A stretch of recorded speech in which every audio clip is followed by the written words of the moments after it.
હવામાન વિભાગે આજે રાજ્યમાં ભારે વરસાદની આગાહી કરી છે. આગામી 7 દિવસ વરસાદી માહોલ અને મોટાભાગના જિલ્લામાં હળવાથી ભારે છૂટાછવાયા ઝાપટા પડશે. હાલ રાજ્યમાં 3 સિસ્ટમ સક્રિય છે. આજે મહીસાગર, પંચમહાલ, દાહોદ, છોટાઉદેપુર, નર્મદા, સુરત, તાપી, નવસારી, ડાંગ, વલસાડ, દમણ અને દાદરાનગર હવેલીમાં ભારે વરસાદને લઈને યલો એલર્ટ જાહેર કરવામાં આવ્યું છે. જો કે આવતીકાલે રાજ્યમાં ભારે વરસાદની કોઈ શક્યતા હવામાન વિભાગ દ્વારા વ્યક્ત કરવામાં નથી આવી, પરંતુ અમુક વિસ્તારોમાં હળવાથી મધ્યમ વરસાદની આગાહી કરવામાં આવી છે. અમદાવાદ અને તેની આસપાસના વિસ્તારોમાં પણ આજે હળવોથી મધ્યમ વરસાદ પડવાની શક્યતા છે. पहला दिन है 29 जुलाई है. इसमें हल्का से मध्यम बरसात के साथ आइसोलेटेड इक्का दुक्का स्थानों में भारी बरसात का भी संभावना है गुजरात रीजन के लिए.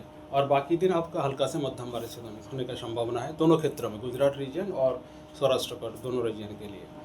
और जो फिशरमैन भाइयों के लिए और वार्निंग है अगले 4 दिन के लिए. पहला 3 दिन जो है स्क्वाली वेदर के साथ 45 to 55 kilometer, gusting to 65 kilometer रहेगा. और 29 से लेकर 31 जुलाई तक गास्टिंग 65 किलोमीटर तक रहेगा. अहमदाबाद और आसपास क्षेत्रों के लिए हल्का से मध्यम बरसात का संभावना है, ठंडा शॉवर के साथ.